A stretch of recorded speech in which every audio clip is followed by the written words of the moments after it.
Okay, so how do you generate more leads while keeping top of mind? Well, if you're on Facebook or if you're on Instagram or if you want to provide your offers on Facebook and Instagram, listen up.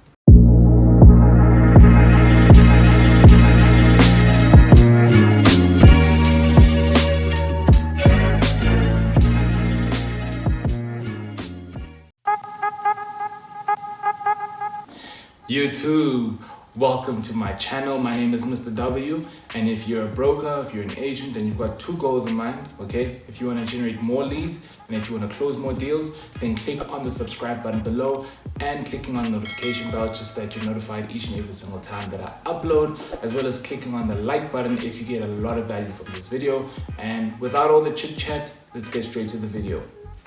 Okay, so how do you generate brand awareness and leads on Facebook and Instagram? Very simple. First things first, what you're gonna need is a database. Okay, so you can either get a mailing list that you already have where people have opted in, or just another list of contacts that you have acquired over time or that has grown over time. Could be through seminars, networks, etc. Okay, now what you want to do is you want to actually export that list into a CSV file. So what a CSV actually stands for is comma separated values. And basically what that file does is it's basically a format that Facebook will then understand and on how to actually read your information, right? Which is basically your prospects' information, their data. So how do you actually do this? All you do is click on file and then save as, and then you just find it. It's typically somewhere there. So once you have that file, then you want to go into Facebook, right? You want to go into the back end of Facebook where you create your ads. Okay, and then you want to create a custom audience, right? Because what you're going to do here is that you're going to create ads specifically for the audience in your database. So that's the strategy. So now what you want to do on Facebook, once you're done creating a custom audience, you want to name it according to the database, okay, in which you actually received it from. So if you received it from your mailing list, which comes from your website, and if, let's just say, for example, 80% of those people in that mailing list are sellers, you want to name it appropriately, okay? So that when you're actually creating the ads, you know who you're speaking to so that your offer is different, okay? Then right after that, what you want to do from there onwards is that you want to then now start creating ads according to your database, right? Where you got it from and what is your strategy from there. So let's retract back onto the database that I mentioned earlier on as an example, which is your sellers. So if you're going to create an ad, right, according to your mailing list where they are mainly sellers, right, potential sellers, then you're going to start creating ads for those sellers, right, so that your offer is accordingly to what your database is all about. Okay, now when it comes to the ad and the offer, I'm not going to speak about that. I'm just going to speak upon the strategy. So for those of you guys that don't know, you can actually create ads on Instagram as well. Very simple. I think I might have to do a video on that for you guys that don't know how to do it.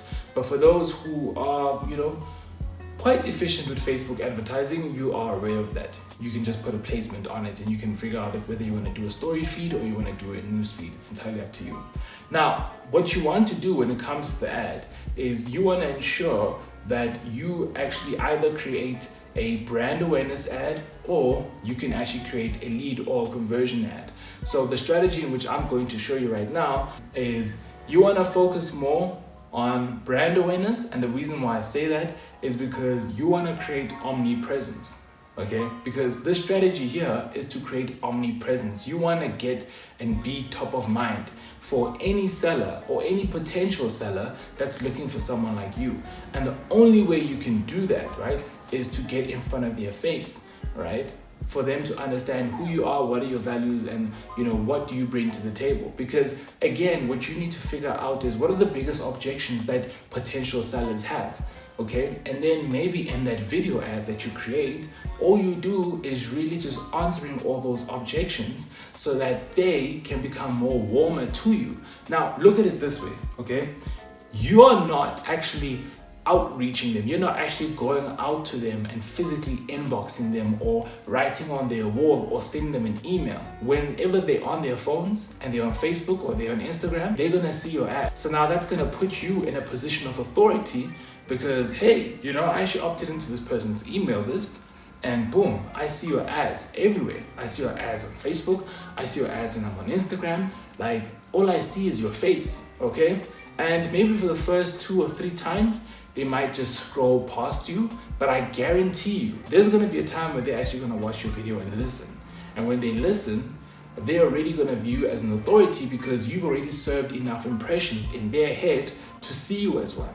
Okay, it's a strange thing. Like, if you consistently see someone as an ad, or someone who is consistently on your feed, could be on Facebook, could be on Instagram, could be anywhere, right? Could be on billboards, anywhere. If you consistently see their faces all the time, you eventually start building that connection with them, especially if you opted in to an offer that they had, right? It's not just like a cold audience. For example, if you see my face all of a sudden everywhere in your face, it's not necessarily going to put me in a high position of authority because you weren't necessarily interested in an offer that I had. You'll only see me in a position of authority if you maybe opted into an offer that I had, and then only afterwards you start seeing my face all the time. Has it ever happened to you guys where you may be on an e-commerce website, or even Amazon, for example? You're on Amazon, for example, you check out a few things, you see a couple of products, but you don't actually buy that product. And then all of a sudden, whenever you're on the internet, that product is all that you see, right? They were smart by doing that. Now with them, even though you didn't opt in, they use certain tools, cookies, and retargeting methods to actually get their face, or to get their product that you looked at in front of your face consistently all the time, to remind you that, hey, you're about to make a purchase. Why don't you make a purchase? And that's the whole purpose around generating more brand awareness and at the same time more leads, is by creating that omnipresence, so that once people opt into whatever offer you have, you don't necessarily have to directly follow up with them. They will follow up with you. Why? Because you have created that presence in their social media space or in their digital space. And that's gonna put you in a high position of authority, and that's gonna get them twiddling their thumbs and reaching out to you. Trust you guys got a lot of value from this. I'll see you in the next video.